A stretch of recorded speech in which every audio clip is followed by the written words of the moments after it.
We begin in the Middle East, where Israel conducted airstrikes on Rafah after ceasefire talks in Egypt ended without a deal.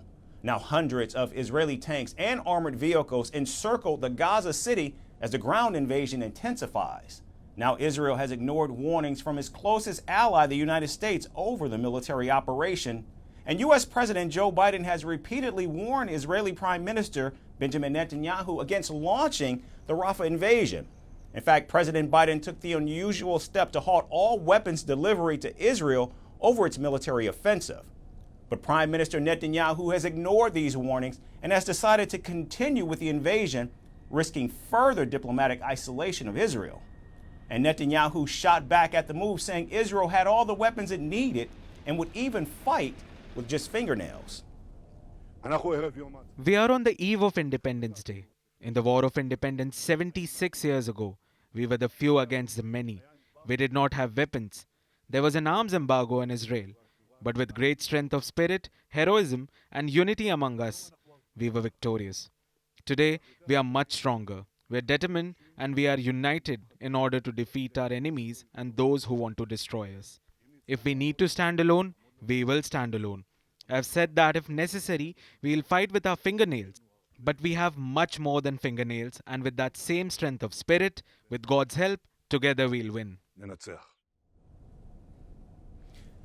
Now, despite facing protests at home, Prime Minister Netanyahu's War Cabinet appears to be supporting their leader regarding the Rafah invasion. We have no choice. We have no other country.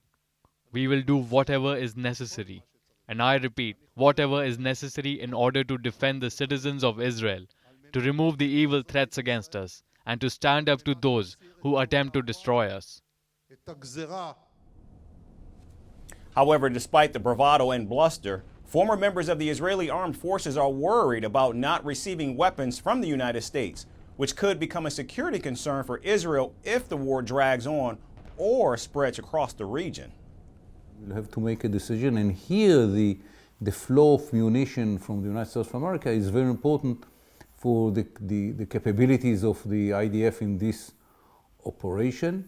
For the operation in Rafah, which is not so complicated as the one in Lebanon, I think that we have enough munition at the moment. I don't see any substitute to the United States of America at the moment, but it is clear for us that we are going to invest a lot of money to be better positioned to produce for ourselves in the future what we need. Israel claims that its troops are engaging Hamas in fierce gun battles every day, and they've uncovered 10 Hamas tunnel shafts in the Gazan city of Rafah. Meanwhile, UN officials estimate the fighting has already forced the displacement of almost 100,000 Palestinians. And now patients and medical staff are also being forced out of hospitals across Rafah as Israel's bombardment intensifies. As Israel pushes for what they are calling as the liberation of Rafah, Hamas says they have regrouped in the north and are now active beyond just Rafah. With Israel continuing its war plans and sidelining Washington, it's clear Netanyahu is prepared to go it alone. Isolated at home and abroad, the Prime Minister is now truly a man apart.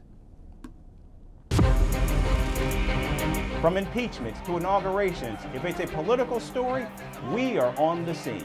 The race for the White House is heating up. We're beating Biden. How dare he say that? If it's breaking news, we're live with the latest coverage. From the White House, the State Department, and Capitol Hill, we know the issues, but above all, we know the players to bring you the latest in-depth analysis on all the key stories that we're covering.